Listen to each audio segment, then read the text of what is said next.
All right, so hey, welcome to Time to Tell the Truth, a series that we're doing. And we're going to get this information out because we realize that a lot of times we don't know what we don't know. That's the bottom line. We just don't know what we don't know. And if we don't know, we can't really be held accountable for it. But once we know it, and we are doing our due diligence to research and to study and to find out this information to bring it to you. And if you're listening to the sound of my voice, whether it's live on Facebook, live on Zoom, or maybe it's a recording that you ran across later, or somebody told you about it or sent it to you, then I want to welcome you. Who am I? My name is Dr. Rosalind Shaw Belt. Everybody calls me Dr. Roz. And I am the CEO of Dream to Life. Dream to Life Productions, Ministry. Everything that we do is wanting to help you bring your dreams to life.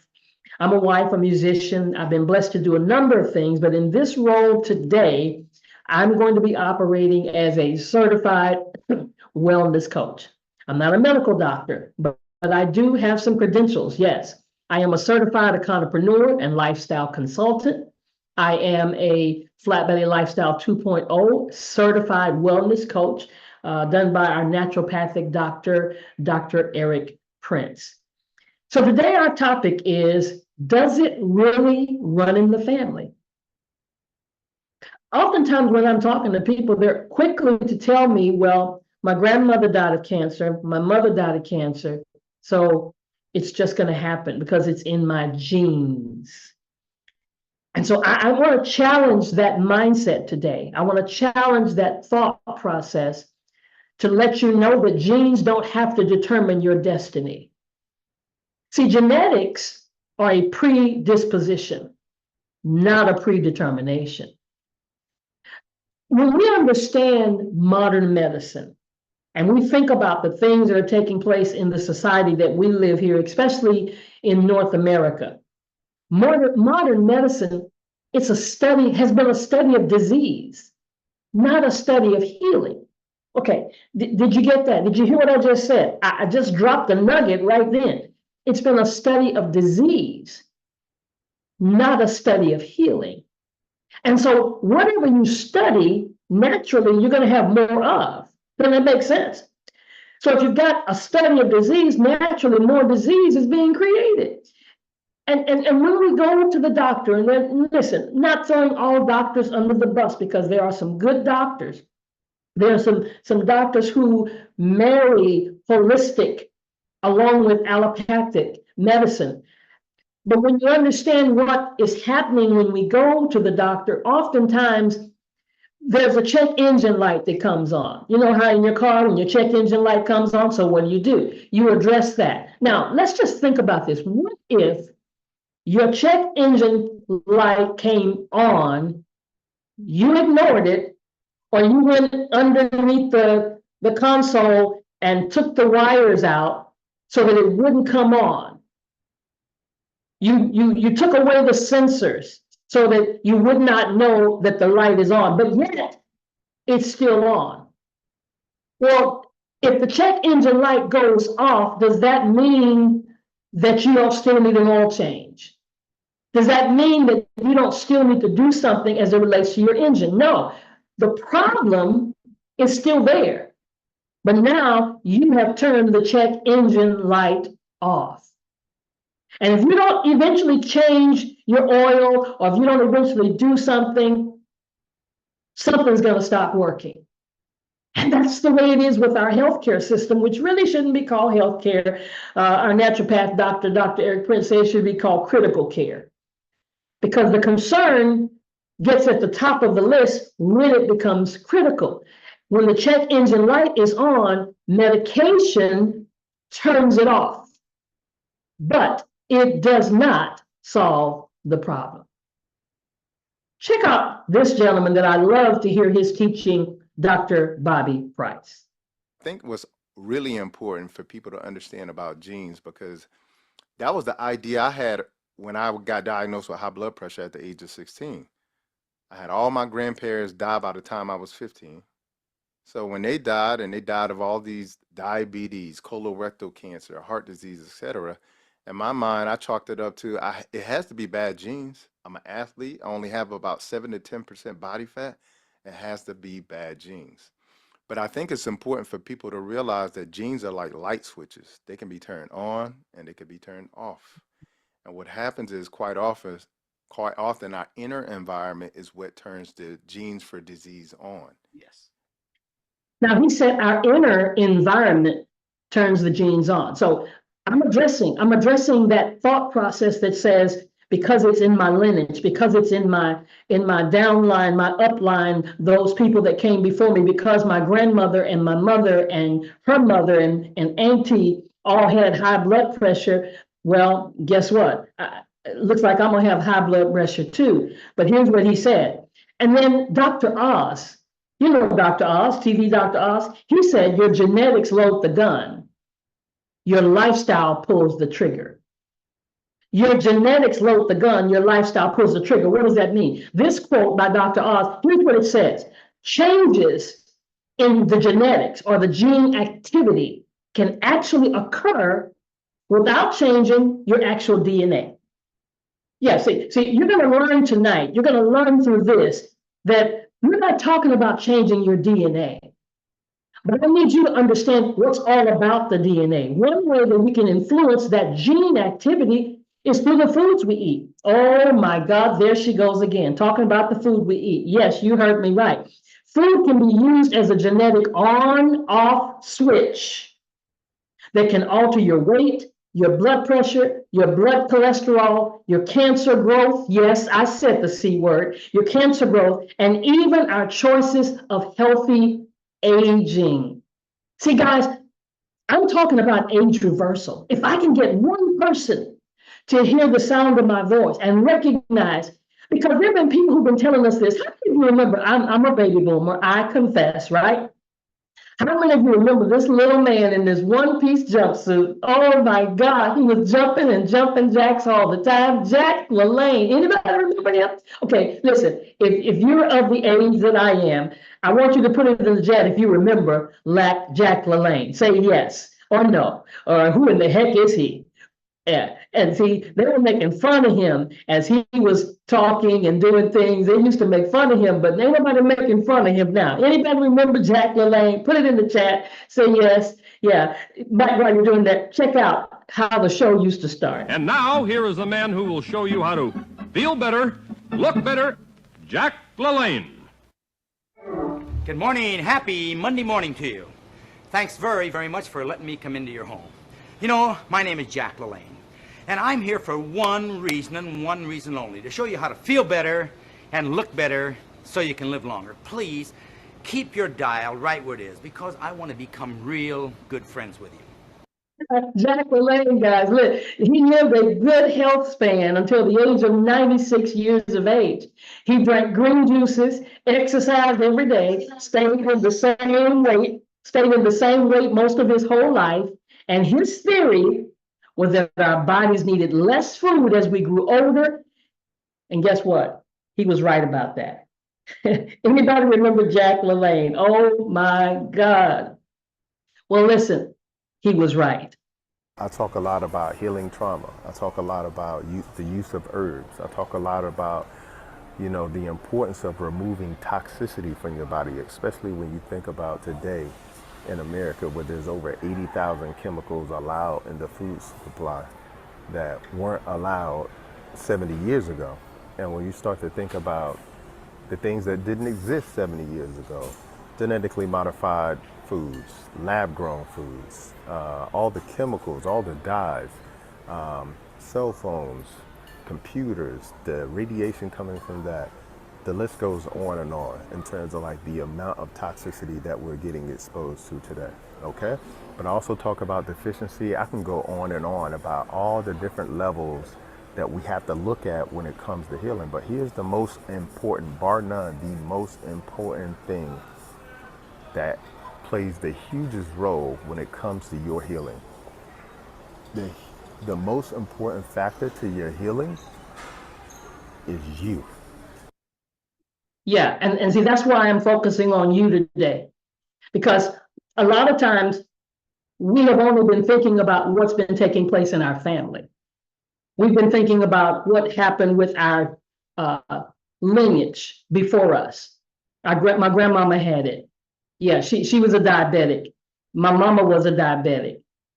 But I'm challenging that today. Genes don't have to determine your destiny. And I'm gonna keep saying that until you get it in your spirit. Because even if it runs in the family, I'm gonna show you what really runs in the family. See, we gotta start with understanding what has been influencing us. Our choices have been influenced, whether we know it or not. According to the National Library of Medicine, over the past 100 years, Americans buy, cook, and think of food has changed dramatically. And it's been driven by developments in how it's been manufactured, how it's been purchased, and how it's been eaten. Come on, you got to go back and think about how your grandparents and great-grandparents did certain things, and a lot of them did not have a lot of the stuff that's going on in our body right now. And there's a reason behind that. Even why people process food, that's changed. Let's go back. Early food processing. What did they do? They pound it, they cut it, they grinded it, and they sun-dried it. Those were processed. That's how they processed food. In other words, it was minimally processed. Either it was eaten raw or it was minimally processed, because the people who did it, they were hunters themselves. Yes, they were gatherers themselves. They had the chickens and the cows and the pigs themselves in the backyard. They grew in the backyard. Or either if there's a garden next door, but there was a community of people. And then there was a process, a transition that took place from being that hunter and gatherer to pastoralism. Pastoralism is when they begin to raise and herd the livestock. Remember, we watched Bonanza, and we watched all those cowboy shows where they would be herding the cattle, and they would be moving the animals, such as the cattle, sheep, goats, camels, and the yak, from one pasture to another pasture. That was the purpose. But you know what their focus was? Their focus was to herd and to raise the livestock. So they were concerned about the animals. But then there was another transition to agriculture and livestock farming. See, I want you to get this, because we have been influenced. The way we eat, the way we think, the way we operate as it relates to food, it's not all our fault. It has been intentionally influenced. Because when it came to agriculture and livestock farming, no more was it about roaming and going, finding better grazing land. It was about staying put. It was about growing in a sedentary way where you had fixed plots. And the main idea as it relates to agriculture and livestock was to grow the crops. And livestock was to raise the animals for products. Raise the animals for products. What does that mean? I'm raising the chickens for food. I'm raising the pigs to kill them for food. Everything was being raised at this point because of a transition that was made. And as a result of that, our diet changed. Because now more stuff is being raised, and now we're eating more dairy, cereals, grains, fermenting food, bacon, bread, cheese. Even cheese began to emerge. And then the storage and preservation of food, it became important because there was a reason now we've got to store it longer. And that's why salt became so important, because it was the most important food preservative. I hope you're getting this. See, genes don't have to determine your destiny. Our choices have been influenced. And then in the 18th and 19th century, here comes electricity. Now, what we're thinking about is, yes, we are improving as a culture and as a community, but how is it influencing our health? Electricity and mass production of steel begin to increase, and now we've got a transition from hand manufacturing to steam machines and internal combustion engines and steam and rolling mills for refined flour production and enhanced food preservation techniques, pasteurization using low heat, which now all this is attributed to micronutrient deficiencies. Because now food is growing and food is being produced at a faster rate because there's a greater demand for it. And then in the 1950s, we saw broiler chicken feeding. This is when they were raising the chickens for one reason and one reason only. Not to care for the chickens, not to care for their health, not to care how they all cooped up in one pen together, but to raise for meat production. And because they're exclusively being raised for meat production, they're being fed a different kind of way. They're being fed to have faster growth. I mean, from 3 kilograms in 40 days. Well, you know, when's the last time you complained about a small chicken wing? Stop doing it. That's supposed to be the size of the chicken. If it's larger than that, if you say, "Ooh, this is the place I'm going to because they got some fat thighs and they've got some fat wings," you better run. Because here's technology that has been put in place to cause that chicken to grow faster. And then in the 1960s, an average intake of refined sugars increased. Okay, here we go. Now I'm going to challenge you. Put in the chat, if you've ever had any of these sugar sweetened beverages, what was your favorite soft drink? Come on, be honest. Confession is good for the soul. What was your favorite soft drink? What was your favorite frosted breakfast cereals? Look, mine was Big Red. I loved me some Big Red. I mean, sometimes I still get tempted. Yeah, especially when I'm on a road trip. And then I like Dr. Pepper. Anybody? Come on. Anybody going to share and say, what was your favorite? Okay, I see a Dr. Pepper. I see a Pepsi. Come on now. Tell it, root beer. Yes, ma'am. Yes, ma'am. Tell the truth, right? Okay. What about frosted breakfast cereals? Yeah, I did love Frosted Flakes. There's some others that are out there. Anybody else gonna fess up and be a little transparent? Captain Crunch. I see you. Yes. But guess what? All that started in the 60s. And we were being influenced by those things because now we've got technology, we've got enhancement with electricity, we've even got refrigerators now. Yeah, wide distributing of refrigerators and deep freezers and thereby a greater consumption of milk. Because guess what they told us? They told us, what did they tell us? Milk does the body good. So now we've got overconsumption. Because of what we're seeing on television, of what we're being influenced by. Listen, I'm trying to take the pressure off of your destiny, off of your genealogy. Stop saying it. Your genes don't have to determine your destiny. We've been influenced by this.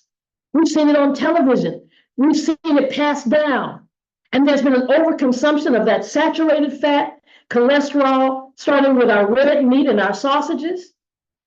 And what did that do? It caused an increase. That's why we're seeing an increase in cancer, diabetes, high blood pressure. It didn't just start. This has been happening in a timeline. And it's increased the cardiovascular mortality. It's resulted in butter and lard. There was a time butter and lard could not be in private households.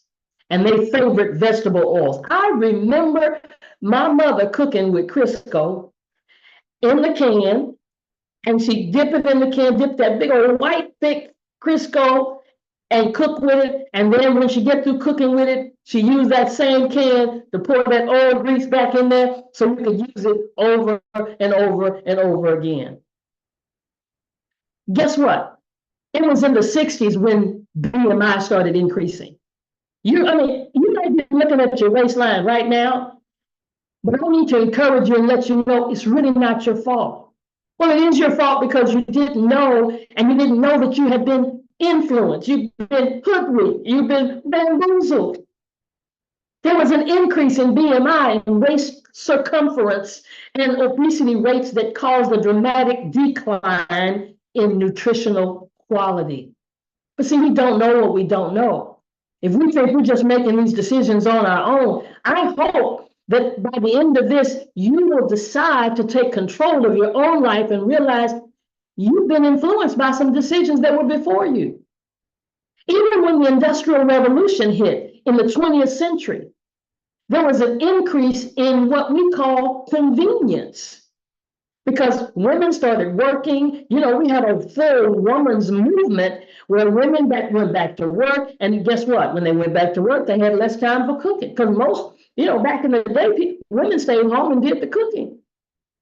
And so when there's a demand for something, guess what the food industry does? Steps up. The food industry stepped up to meet the demand for convenience. And now we've got pre-processed food, ready to heat, ready to eat. I mean, TV dinners, stick them in, pull them out, you're ready to go. Food that you can just open up the can, like Spam, like liver loaf, and automatically it's ready to eat. Don't have to do anything. Quick, fast, and in a hurry. Peace and blessings. So today I'm going to talk to you about two of the most powerful tools as it relates to your overall health, your longevity, and also your quality of life. And those two tools are a fork and a spoon. And more specifically, what we choose to put at the ends of your forks and spoons. See, the food you choose could either heal you or kill you. Case in point, we could eat one type of food that turns on the genes that grow cancer. We can eat another type of food that turns on tumor suppressor genes that fight cancer, okay? Food also impacts our hormones. It also impacts our cognitive ability. So food actually creates our mood in many ways, okay? Now, what's really important to understand about this is we have to make powerful choices about the foods that we eat. We got to take ownership of that. And here's why. Our doctors take what's called a Hippocratic oath in honor of Hippocrates. Okay, Hippocrates said, make food your medicine and medicine your food. But if you go into a hospital today, you're going to see fast food restaurants. And if you're actually in the hospital, you're going to be fed processed foods. So the system doesn't know that food is truly medicine. This is why you got to eat powerful foods. What are powerful foods? Fruits, vegetables, nuts, and seeds. So eat your veggies. And that's exactly right. Your fork and your spoon. Our CEO, Melissa Boston, the CEO of Akana, she coined the phrase. I saw it in the chat. Yes. Suicide. Suicide. We're digging our grave with our fork. Genes don't have to determine your destiny. I don't care what they say runs in the family. What you eat can reprogram your genes. And this has been studied, guys. This has been studied by experts. They call it the science of nutrigenomics. I mean, how many of you already knew? They've already been studying this, but yet, even in their studies, are they telling us the truth? That's why it's time to tell the truth. There was a study that was done called the Human Genome Project. This was an international scientific research project in which it was funded by the US government. It was funded by the US government and other organizations and other groups like the National Institutes of Health. But listen to what their goal was. Their goal was to identify all the genes that make up our human DNA and figure out what each of them does. They wanted to figure out the exact order of the base pairs in our human DNA. What makes us who we are? What makes us be a Black person, a white person, a Chinese, a Vietnamese? What makes us have black hair or red hair? Or in short, what they wanted to do was to understand what makes up the human DNA so that we could use that knowledge to improve, watch this, medicine and science. Not health, medicine and science. So it was all about epigenetics, a big long term. But epigenetics is the way your behaviors and your environment can cause the effect those genes to work. Okay, so you said it ran in your family. Are you anybody convinced yet? I hope you'll be convinced genes don't have to determine your destiny. Epigenetics refers to the way you can turn your genes on or turn those genes off. So what am I saying? If your mama and your grandmama and your great-grandmama have cancer, you can control and you can turn that cancer gene on or turn it off. The diabetic gene on, you can turn it off. These genes change as you age as part of the normal development. But those changes as a part of aging. Changes because of exposure to environmental factors. Changes can affect your health in different ways. But the point is the food we eat.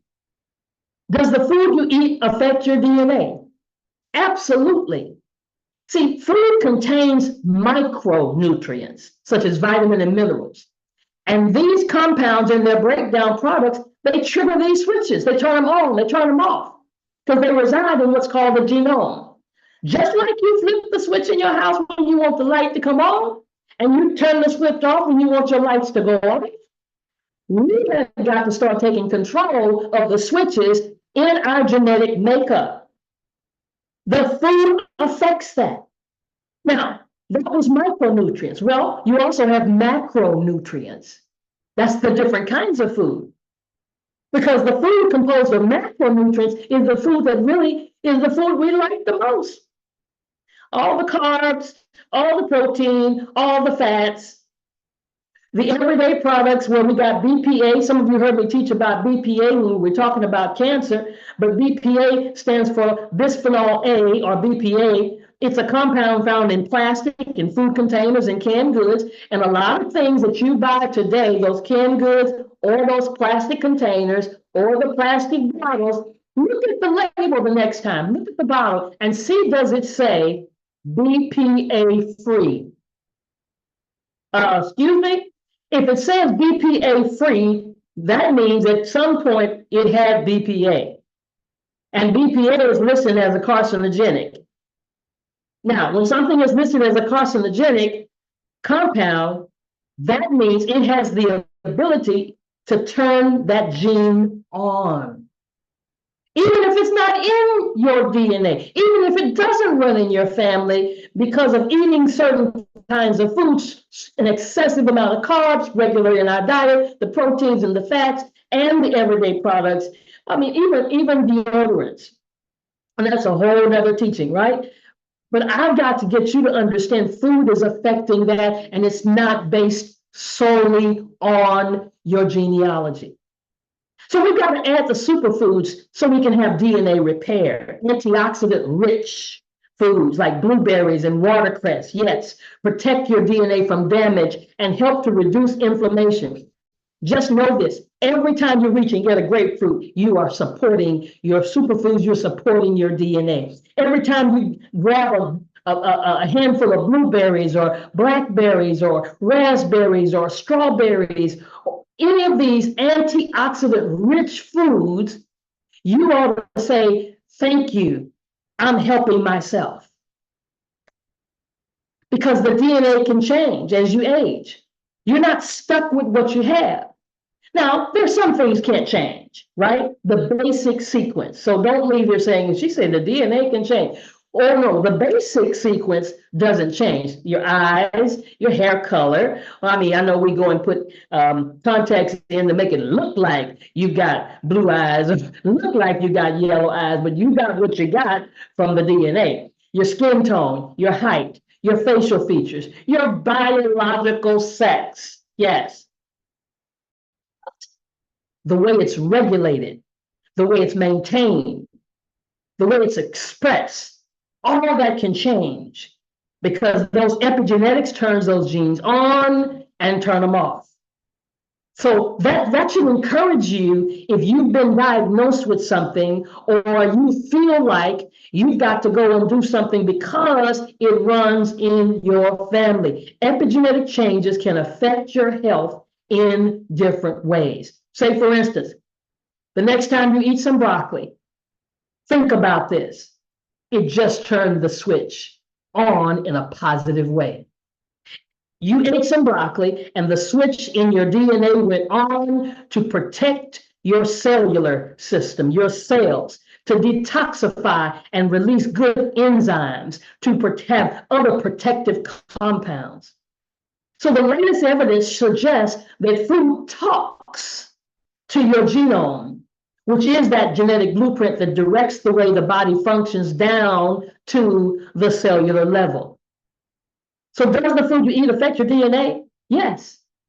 Yes, in a positive way and a negative way. That's completely up to us.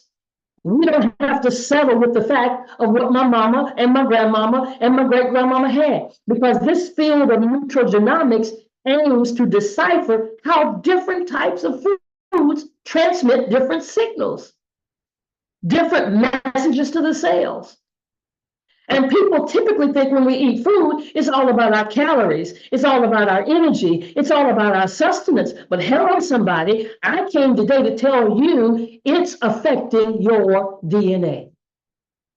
So our relationship with food is far more important, far more intimate than we've ever imagined. Which way are you going? Somebody put in the chat, are you going to turn them on or turn them off? You're going to turn on the good, turn off the bad. Put simply, what you eat won't change the sequence. It won't change whether you're Black or whether you're Chinese, but your diet has a profound effect on how you express the possibilities in your DNA. The foods you consume turn on or off certain genetic markers. And people often go to the doctor to find out if they have the genetic markers in their body based on what's been taking place in your family. But guess what? Life and death is in your hands. I'm tired of hearing people checking out of here with cancer. The rates are growing, diabetes and high blood pressure at enormous rates of young people. Your health is literally the first thing that you give to your kids. You give them your genetics. The second thing is you give them your habits. Whatever you eat, they will eat. And if you really want to create abundance in your life, the highest version of you, which is the healthiest version of you, is the version of you that is attached to all the abundance that you have in life. It's the person that you're going to meet and fall in love with. It's the physical and the material riches that you're going to receive. And so I just want to urge people to start making their health a priority instead of an option. That way you can truly live your best life. And that's what time it is. It's time to live your best life. Just imagine, guys, just imagine you could protect future generations from cancer by adding certain foods to our diet. I mean, when I was coming up, I didn't make a choice of what I was going to eat. My mama didn't say, what do y'all want to eat today? No, she fixed the food and put it on the plate. I see young mothers in our culture today asking the kids, what do y'all want to eat? Well, what are they going to say? They're going to say McDonald's. They're going to say Burger King. That's what we can protect future generations, but we got to have this understanding, and we're destroyed for the lack of knowledge. That's why I'm here throwing out this knowledge, hoping you have an appetite for it, because we're far from being able to assert that without any caveats. Researchers have already done the research to know that eating the veggies, the cruciferous veggies, like the broccoli, like the kale, don't tell me you don't like it. You can get a taste for it. And it can protect against a range of cancers. I mean, it's already been studied. Will everybody tell you that? No. Because as I did in one of the other teachings, they don't want us healthy. Because if we get healthy, they make no money. That's why we have so many things like the BPAs that are here in our United States. I was just on a call with Rochelle on Thursday evening, and she does something called Truth or Consequences every Thursday on TikTok. And a gentleman jumped on that call, and he was from the islands. He was from Trinidad, Tobago. And I asked him, I said, do you eat the food here in the States? He said, oh, no. He said, first, we don't season it good, but then he also said they don't eat it because we've got too many chemicals in it that they don't have in their country. Do you hear what I'm saying? See, so if we make the changes, we can protect ourselves against the range of cancers, slow the growth of the cancer cells. Even if you're watching this and you've already been diagnosed with stage 1, 2, 3, or 4, guess what? There are studies, there are people that have made conscious decisions. I am not saying to you what you should do. I want you to study. I want you to research it. I want you to find out if there is another way. And don't necessarily depend on if your doctor agrees with you. Because it may or may not be something that they're even aware of, because I've read some videos and listened to some videos where they hardly ever teach nutrition in medical school. Because again, who's going to make money if you get healthy? So the main compound responsible for things like broccoli is sulfonylurea. sulforaphane. I don't know if I pronounced that right, but it's found in high concentrations in broccoli, especially in broccoli sprouts. So we need to be eating a whole lot of broccoli. Now, it was concerning to me as I was thinking about this and as I was doing my own research, is that I kind of go back in history because again, we've been hoodwinked. We've done certain things based on our lineage, based on what other folk did. That's why I tell people all the time, it's not about your genes. Here's what we do. We ate like they ate, so we have what they have. And so during the slavery, now I'm addressing for those of you that are of African American descent, because there was a slave diet. And they got weekly food rations, cornmeal, lard, some meat, molasses, peas, greens, and flour. They got that every Saturday. Vegetable patches or gardens, if permitted by the owner, gave them produce to add to the rations, baby. Morning meals were consumed at daybreak in the slaves' cabins. But watch this. Now, how many of you understand that we gain weight by consuming a certain amount of calories that you don't burn? In other words, you eat more than you work off. That's why there's so much of weight gain, because now we're sedentary. We're sitting in front of the computer. We're not moving. We're not exercising. But watch this. Now, even though the slaves had this strong carbohydrate diet, a field slave during the 15-hour summer harvest days, they burned approximately 9,000 calories per day. Because what were they doing? They slinging, right? They picking cotton. They be enslaved, right? And on a lighter day, they burned 4,000 calories. When's the last time you burned 4,000 calories? Oh, we wear these fitness watches and all this to see how many calories, and we're trying to do 10,000 steps. But I'm just saying. And in terms of their intake was closer to 4,000 calories a day, but they burned on a heavy day 9,000 calories.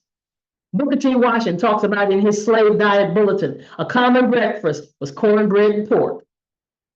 And when the days weren't available, they go to the animal shed and they steal some of that Indian corn kernels used to feed the cows and the pigs. Then in the pre-Civil War time, plantation owners, they fed the slaves with cheap, high energy food. Why? Because they wanted them to work, right? Fatty pork bellies, starchy, unmilled corn, a bowl of grits, porridge. That was prevalent in the slave kitchens and eaten by both the slaves and their owners. Tea cakes, who doesn't like a good tea cake? They were made over 200 years ago. And what did slaves use to make them? Molasses instead of sugar, lard instead of butter. So basically, it was a sugar cookie recipe. But they worked harder than we worked. But I said that to say this, is that really our heritage? For those soul food, the word soul food, that originated in the South during the era of slavery, when the Africans combined their West African and their Central African cooking traditions with Native American and European cooking. Enslaved cooks were given the leftovers and the undesirable cuts of meat. That's how we started eating the chitlins and the pig pork hulls and the pig, all the pig stuff. Yeah, we ate the nose and everything the master didn't eat. And then these dishes were created as Southern cuisine, like fried chicken and fried okra. Everything was fried. Soul food is a phrase that became predominantly known because of the era in the 60s, the Black Power movement, where it's Soul Train. You remember that? Soul, right? But here's what I need us to understand as African Americans. And I know there may be other cultures that are listening to me right now, but I want you to understand, if you are of the African American heritage, you may not be eating according to your heritage. Because if we go back further pre-slavery, the African heritage, look at this African heritage diet pyramid. What do you see at the top? Occasionally, they had sweets. And they probably should say rarely, okay? Then moderate portions daily to weekly, they had some dairy and some eggs and some poultry, and some healthy oats. But look at what they had often, at least 2 times a week: fish and seafood, herbs and spices and traditional sauces. And look what they had at the base of every single meal. Are y'all seeing this?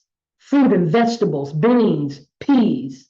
Are you seeing this? Grains and greens.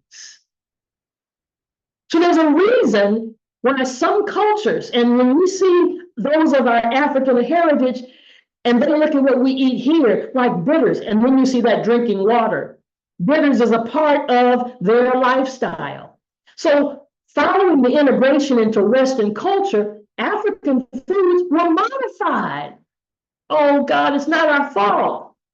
We've been hoodwinked. We've been following a system that was not true. And they changed what was originally a good diet. And when the slaves and the masters passed down the food, all of what we grew up as Africans was changed. And those unhealthy adaptations kept on going from generation to generation to generation, because pre-colonial African diet prior to slavery consisted primarily of vegetables, because many of them were farmers and they ate the produce generated from their own farms.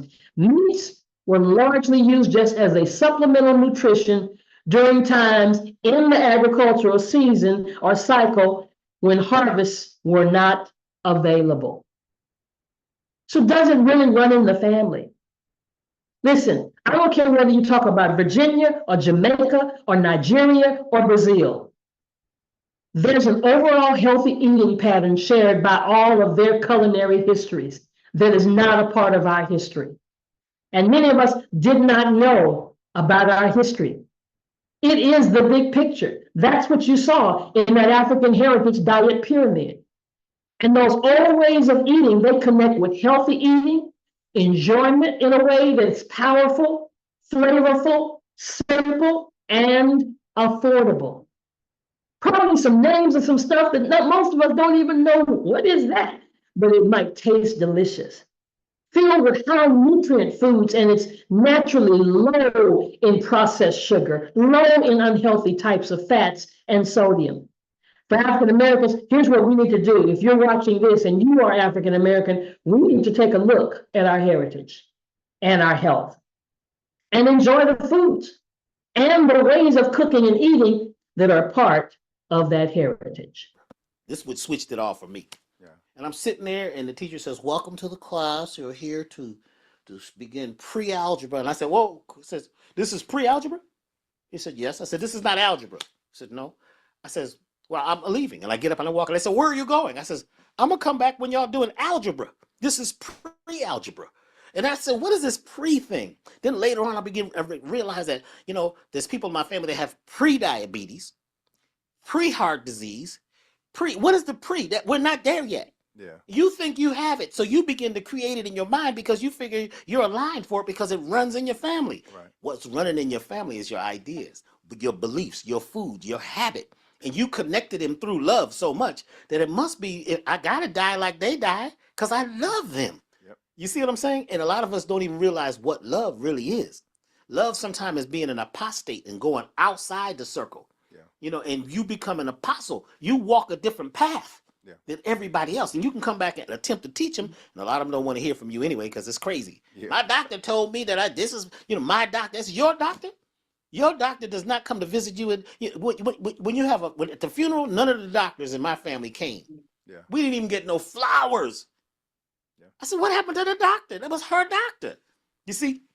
And I'm not against doctors because I have friends who are doctors. Some of my top clients are doctors and nurses. They love my products and what I'm teaching. But they are in a situation where their oath is not the oath that they originally took. The oath now is to some other corporations I don't want to mention. They have to do certain things because that's the programming. Yeah. To get people to live sick, the people to be corralled like sheep in a farm. Yeah. But when we wake up, and it happens different in everybody, you got to stay awake because everybody around you is going to try to bring you down. You see what I'm saying? Yeah. You know, people in language, in what we speak and what we believe, and all of those things have a lot to do with it. You got to be ready to break the spell. As I was listening to him, I thought, oh man, I should have put a song right in here. Wake up, everybody. No more sleeping in bed. No more backwards thinking. Time for thinking ahead. Here was a doctor, Elizabeth Hughes. She's a board certified dermatologist, a registered yoga teacher, an advanced Psych K facilitator, and a whole health medicine institute certified provider. Lives in Seattle with her children and her 2 rescued greyhounds. And she said in the past 100 years, the average lifespan has increased by about 25 years. Okay. Mortality has increased. At the same time, we've increased the burden of disease. We're living longer, but not living healthier. I mean, they'll put us in a hospital and put us on a machine to keep us alive, to keep making money off of our disease. She says most chronic diseases and cancers, they occur in the latter part of life. In the 25 years of life, we've gained thanks to modern medicine, but is that a good trade-off? We want to live a long time, but do we want to live a healthy life? I don't want to be pushed around in a wheelchair. I don't want you to have to feed me when I'm 100 years. I want to be thriving. I want to be in the blue zones of the country where people are living to be over 100 years of age, but we got to turn those genes off. We got to change the light switch. Conventional medicine overlooks the most powerful healing force in the world. What is that? The human's body naturally to repair itself. God made us, we're so beautifully and wonderfully made. And we're designed for our bodies to heal itself. I saw somebody with a video once and they said, there's no reason to detox. They were trying to get people to understand you never have to detox. And I kept listening because I wanted to hear what this gentleman was saying. And he wasn't a doctor. He was just the person just venting what he believed. And I saw it again with another lady. And they said the same thing. You don't ever need to detox. And I had to keep listening because I wanted to know why they were saying it. Well, they were saying it because of a half truth. The part that was true in what they said was we do need to detox. That was the untruth. But the truth was they said your liver is supposed to filter out the negative. That's true. But what they didn't have the truth about, what are you going to do when your liver's not functioning properly? What do you do when you've got kidney disease that's supposed to be your filtration system? What are you going to do when you're taking medication that they've told you have to have for the rest of your life that is doing the damage to the God-given filtration system that God made? There lies the reason why we do need to detox. Hi everyone, my name is Elizabeth Hughes and welcome to my kitchen.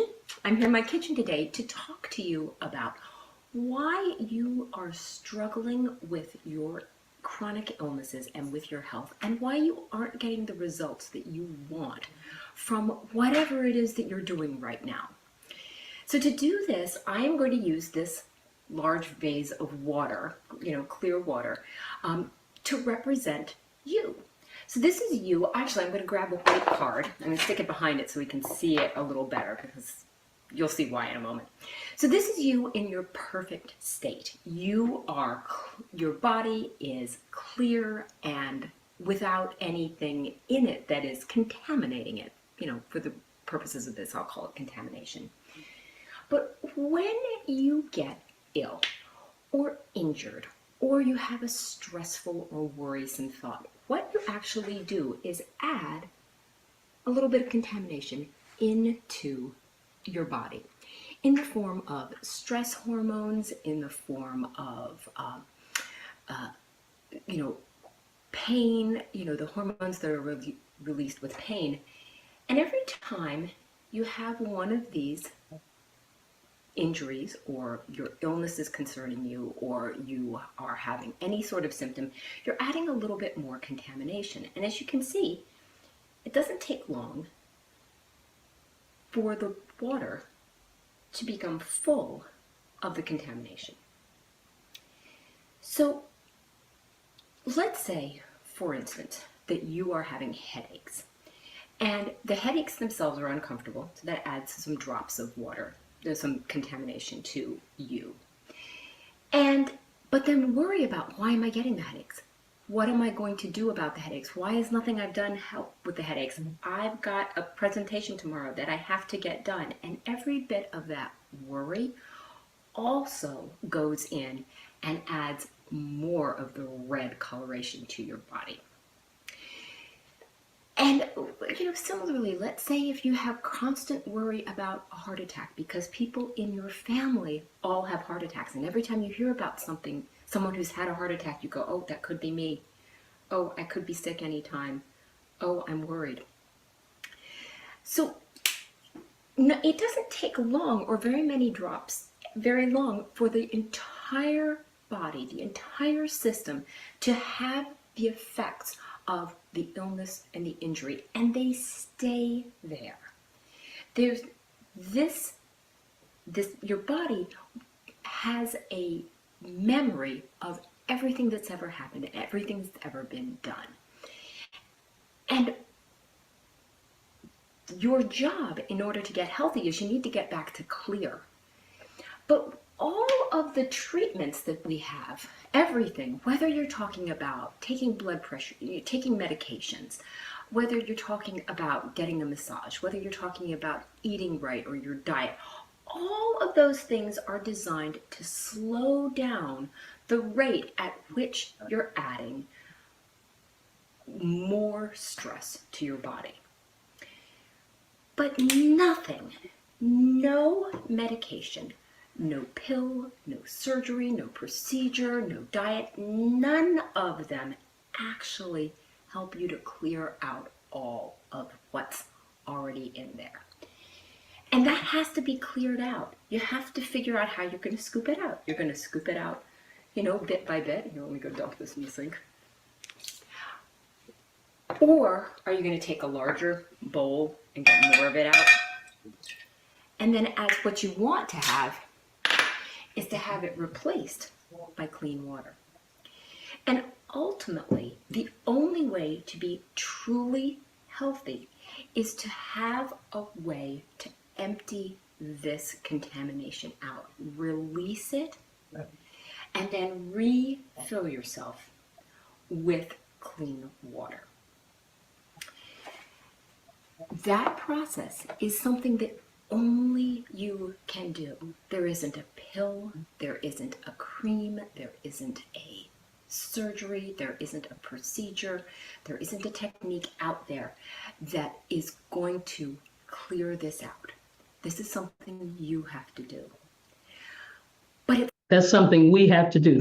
That's the reason I detox. That's the reason I do a 21-day detox program twice a year, periodically do a 7-day, periodically do a bitters, getting out all the detoxing and the contamination that has been put there, whether it's with medication, whether it's been with the bad food. And see, here's something that I want you to understand. The National Center of Health Statistics shared this information, and I want you to think about it.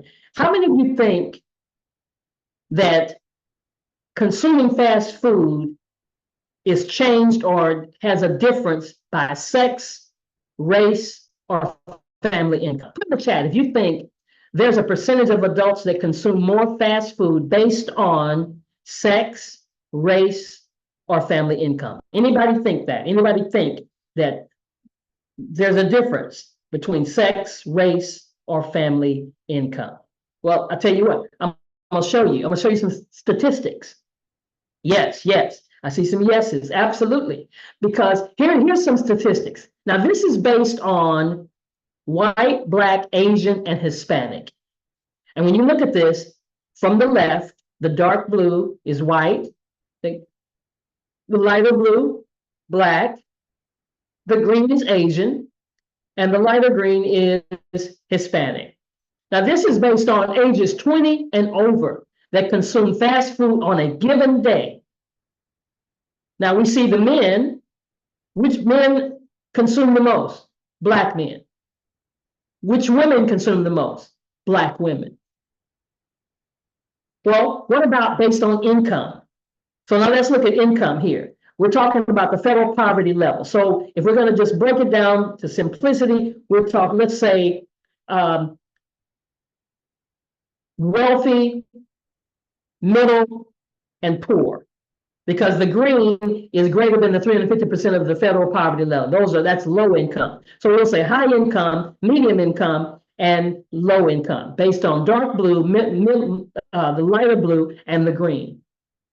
Do you see which ones are consuming fast food on a given day based on their sex?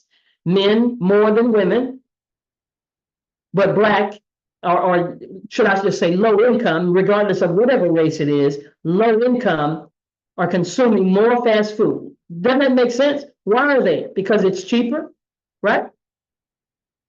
Because they got these dollar menus. See, they're doing everything they can to cause us to not be concerned about our health and to eat ourselves, chew aside, the fork is killing us. And then there's this thing called portion distortion. Why am I talking about this? Because genes don't have anything to do with this. See, it may run into your family, but we got to take control of our portions. There is really a system called portion distortion. There was a study that evaluated 60,000 Americans and watched the portions that took place in the years from 1977 to 1996, particularly for salty snacks like French fries and soft drinks. If you go to the grocery store right now or go to the convenience store and look for an 8-ounce can, it's hard to find. And you might find a few of them at the very top of the shelf. You might need some help if you're short, can't even reach it. Portions have grown. It's intentional. I mean, I'm even saying to the person now, if you're going to eat any of these, can you go back to the original portion? Because not only do we eat more because it's being put before us, we eat past fullness. And that can cause you to consume more energy, which is measured by calories, and then nutrients that your body does need, but your body's not getting. So that's causing what? Unwanted weight gain, and it's increasing the risk of developing chronic illness, and it's contributing to obesity. Portion distortion. You know, it's almost sound like confunction junction. Makes you remember that old song, right? But there's a more recent study that was done from 1986 to 2016. And the fast food entrees increased by nearly half an ounce, while desserts increased by 1/4 of a cup. Portion size growth coincided with the rise of obesity, according to the World Health Organization. Am I trying to tell you that they know this? They know this in our society, but yet they're not doing anything about it, because I told you in another teaching that there are only 6 companies that are controlling the media and what we're watching on television. Supersize. That's what we do. Supersize because it appeals to us. We think we're getting a better value. We're getting more food for less money. But the potential problem here is that people tend to eat more when they're given more, when they're given larger portions. So this portion distortion or this portion size effect, it refers to an exaggerated portion size. That's why we really should get that plate that puts a certain amount of portions in there and not eat any more than that. I mean, look at this. Look at these portion sizes that have evaluated. Guys, genes don't have to determine your destiny. Things have been taking place in our society that are determining our destiny because we're following the trend. You drink beer back in the day and it was just 5 ounces, and now you get a 40 ounce. You eat a piece of chocolate and the portion has changed. Your French fries, you supersize it and you're getting the large one. Don't give me the small one, I want to supersize. And they ask you in the drive-thru, you gonna supersize? The portion of the hamburger, the portion of the soft drink, all these things have constantly become larger and larger. And guess what? When you're served bigger portions, you tend to eat bigger bites. While we all occasionally overindulge, don't think I don't say that. There are times when you have a good time, but doing so becomes a problem when you habitually override your fullness. We all know when we're full, but we go past that full because your mama told you that folk are starving in other countries. So eat everything on your plate. I mean, look at the various portion controls, and let's not talk about the buffet. Oh my God, I had to stop going to Golden Corral. Okay, I hope I don't get in trouble by calling the name out, but yeah, it didn't make sense if I'm not going to eat that much. But there are people that go there from the time they open up and they stay there when they change the whole portions, the whole buffet, and go again. Portion distortion. It reinforces external food cues to dictate when you should stop eating. Your body tells you you're full. But when we pushed it, it goes past that point. And that means you become more reactive to eating food you see and less reactive to the signals in your body indicating that you're hungry or full. It's a reason every time you expand your eating that you want more. Portion distortion can prompt you to ingest more energy and nutrients than your body actually needs, which may lead to unwanted weight gain. Portion distortion as an ongoing habit. Hear me when I say that. I'm not talking about you had a birthday party or you're celebrating your anniversary or you're celebrating a graduation and you kind of overindulge. I'm talking about what we do habitually. Causes overeating and resulting in heart disease, obesity, and diabetes. And it increases our sodium intake. And you know what else it does? It's not good for our environment. Why? Because when we have much more food on our plate and we don't eat it all, then it becomes food waste. And then they throw it away. I remember going to an event with my husband when he was working as at a football game at the concession stands. And they had all the hot dogs, and they had to make all these hot dogs. And when the day was over, when the game was over, they had tons of hot dog wieners left over. And the question was like, well, can we give it to the homeless? So we really shouldn't have a food situation when it comes to our homeless. There shouldn't be anybody starving for food because of all the wasted food that's thrown away. You know how much food is thrown away in a restaurant? And then when it's thrown away, the energy and the water required to grow, harvest, and transport food and its packaging, all that stuff is thrown away and it rots in landfills and it releases methane gas. And then that contributes to climate control, the climate change. And whatever's bad for the planet is also bad for us. Here's another example of portion distortion. Look at the blueberry muffin from the 80s to the 20s, to 2020. Went from 1.5 ounces to 4 ounces. We talk about soda over and over again, 20 ounce. They put it on sale. They want you to buy 2 and 3 of them. Spaghetti and meatballs, 1 cup of sauce pasta, now 2 cups, and 3 meatballs. The restaurants, your restaurant place, 2 cups, now 4.5 cups. Look at the increase of calories taking place. I mean, we really should sit down at the restaurant and cut it in half, put it aside, and take some home for later.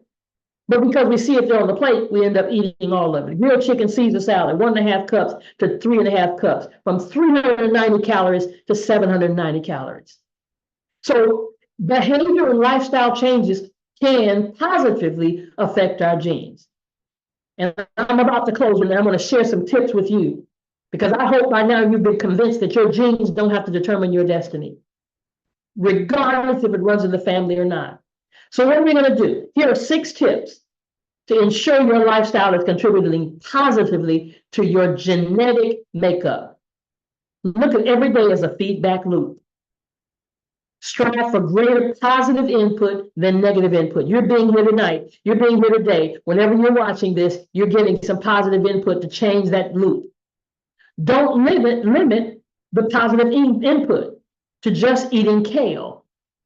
It can be anything from eating a wholesome, healthy food to having an optimistic outlook to wearing an outfit that makes you feel good. All of that can affect your behavior and your lifestyle change that can positively affect your genes. And then shake things up a bit. Keep some variety in your day by allowing yourself some alone time, some self-care, some recreational time, some social time. Laugh a little, and then listen to your body. Only eat when you're hungry and avoid staying up after your body feels naturally tired. Granted, this doesn't mean take a nap whenever you feel sleepy, because your boss may not like that. But get some rest and limit your stress. Stress reduction, those people that live in those blue zones, they limit their stress. They probably don't watch the news, you know. That could be one way you can limit your stress, because stress reduction is immediately appreciated at the cellular level.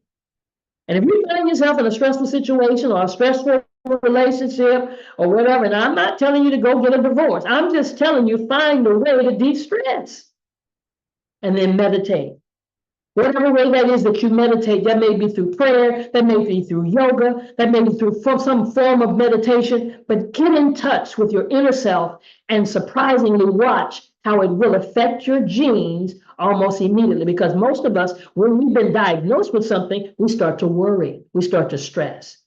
So being well rested, avoiding stress, finding some happiness throughout the day, a healthy diet, and exercise, all of this contributes to on a much deeper level to your genetics. Our genes can be altered depending on your activity level. And guess what? Your cells will thank you on the inside. Food is Satan's secret weapon. There's a lot of scientific evidence that shows that a lot of health problems that a lot of people have could be solved with diet and exercise. Guess what? If most of the food that you eat comes from a factory, from the hand of man, and the least amount of food that you eat comes from the hand of God, it grows out of the ground, you are setting yourself up for disaster. I'm not saying don't ever eat packaged food.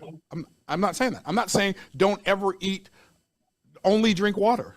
I'm saying mostly drink water. And a lot of people are not feeling well simply because they're dehydrated. A lot of people suffer from headaches because they don't drink water. What am I saying? I'm saying Satan's secret weapon is food and appetite. He's been using it for millennia. Don't think for 1 second he's not going to use it against you.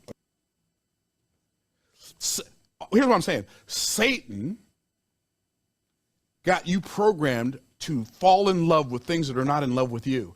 If you are in love with something that ain't in love with you, as I heard I think it was Dr. Amen said, you are in an abusive relationship.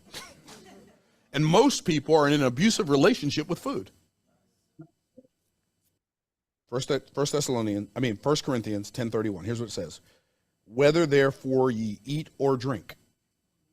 Isn't it fascinating? It says eat or drink. Or whatsoever you do, do all to the glory of God. So let me ask you a question. Is God glorified by what you eat and drink? Or are you just satisfying the flesh? And as it says in Colossians, let's just make a decision. We're going to eat more food from the hand of God and less food from the hand of man. Let's just make a decision. Let's cut ourselves off from any other possibility and make a decision that we are going to drink more water than any other beverage. Let's just make a decision that we're going to move more and eat less.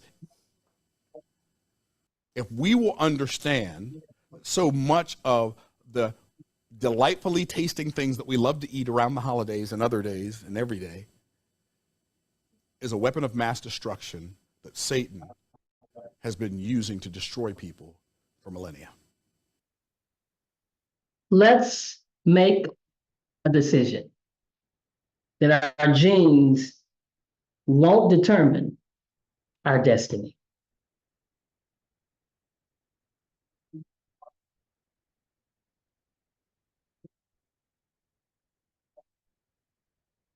Let me